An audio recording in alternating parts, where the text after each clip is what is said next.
I have been experimenting with a new trimming method that keeps the skirt on the pot after you throw it and uses that to roll over a foot. I saw somebody else doing this. This is not my idea, but I thought it was absolutely brilliant. You and me, babe. You and me, babe. It's just nothing else like you. We're ready to go. Oh my goodness! It's been so long. I was out here the other day. I threw a couple of pieces, 3 pieces, just to get my hands wet again. And it is time to trim those. I have been experimenting with a new trimming method. I feel like a little spritzing is in order. Let's see if we can make this happen.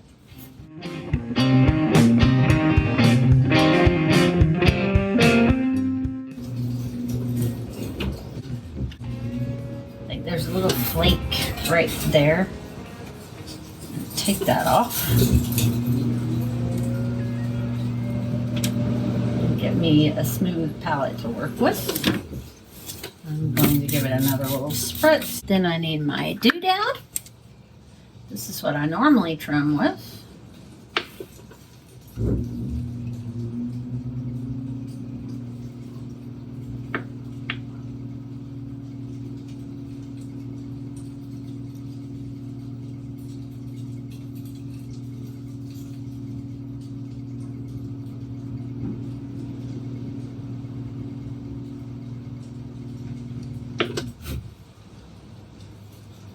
And you can already see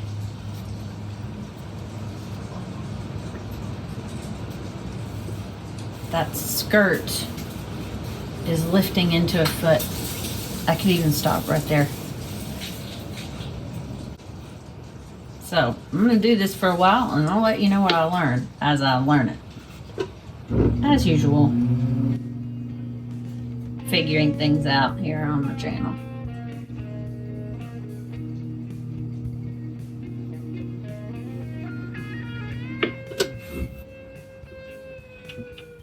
If you use a rib, use a really hard one. This is not a regular orange rib that I'm using here, but it worked really well. And you'll definitely have to experiment with your clay. If you have a clay that tends to chip, if it's too thin, you're obviously going to need to roll the foot over into a wider foot. Okay, here we go. It goes so fast you almost feel like you're cheating. Here is what I think came out the best of the 3, but I put a whole bunch of extra water in there. So I am really going to have to put this one back in the bag and let that water content even out. I don't think it's too late for that to be a big factor. If it was a little less than leather hard, then yeah, that would probably be a factor. And I'm about to put a handle on it, which is going to introduce water to the center of the pot. So it's not only going to have water on the top and the bottom, it will have water in the middle too, which I think will help it. But I don't know, you know, it is ceramics. Okay, then this was the second one I did, and it's not quite as deep, but it rolled over quite nicely. It also looks like I do have some extra clay there. I could probably play with it a little bit more, but I didn't want to risk the pot, and I thought it looks really great the way it is. So that's number 2. And then of course we have the first one that I did, and I left this kind of foot on it. On some pots, it really needs that groundedness. Sometimes I get the pot done and I'm like, man, I wish it would have that big foot on the bottom. So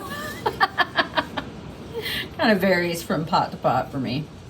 So I've been using this new non-trimming method for a while now.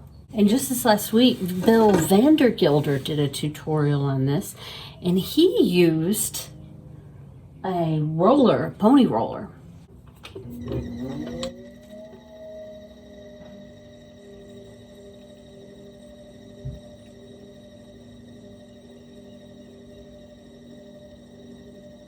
Oh, that's working so much better.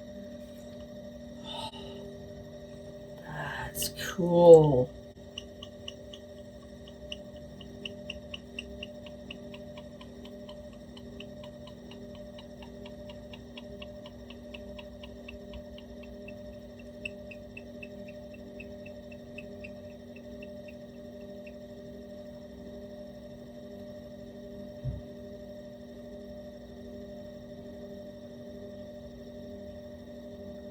Oh, that's so awesome. Ah. You can kind of see here, it is kind of difficult to manipulate the clay that lands underneath the pony roller. However, I am sure that's probably a practice thing. It could also easily be the fact that this clay has more porcelain in it than the other clay did. And as we know, all clays are different. So good luck with your own clay. I think it's shaping my pot a little bit too much differently than I wanted to. But look at that. I have no complaints about that. Looks amazing.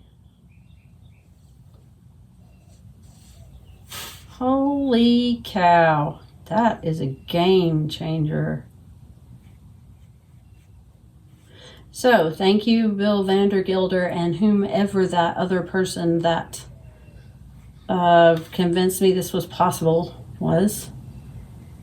Man, I wish I could remember that name. If you're out there, just tell me in the comments, it was me! While I put the handles on these puppies, let me tell you a couple of the things that I learned.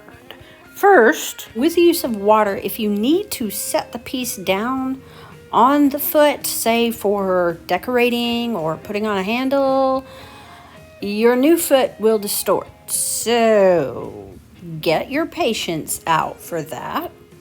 However, it is a very similar feel to adding a piece of clay to an already formed piece and continuing to throw. And I think because of that, it feels more easily manipulatable into exactly the type of foot that you want on your pot, be it wide or narrow, shallow or deep. Specifically concerning the wider foot, I felt more confident using the water on those pieces because the undercut was filled in with the water. So I may experiment with putting water on the pony roller method anyway. As for the pony roller method, it does seem to make a cleaner foot with what feels like less pressure. But there is most certainly less friction. You do kind of need to take a rib or a trimming tool underneath where the pony roller rolls across the pot, at least on porcelain. When Bill Van Gilder did this, he used a wiggle wire and was able to keep the texture. So I'm very excited to experiment with that as well. You kind of see me doing that here as I signed these and then put the foot on. Lastly, keep in mind that I have not fired any of these that I use this technique on. So hit that subscribe button, and as long as they don't fall apart, you'll see it here. It just fell apart. I just didn't do anything at all to deserve it. It just fell apart. This, ladies and gentlemen, is why you make 4 or 5 handles for 3 cups. Because it just fell apart. Ow. Ow. Ow! Ow! That's gonna bleed. You like it in there? It's nice and warm and moist. And it's very happy. I had to save these from the winter storm that we just had. They were out here shivering. Yes, they were. They said, don't leave me out here in the freezing cold.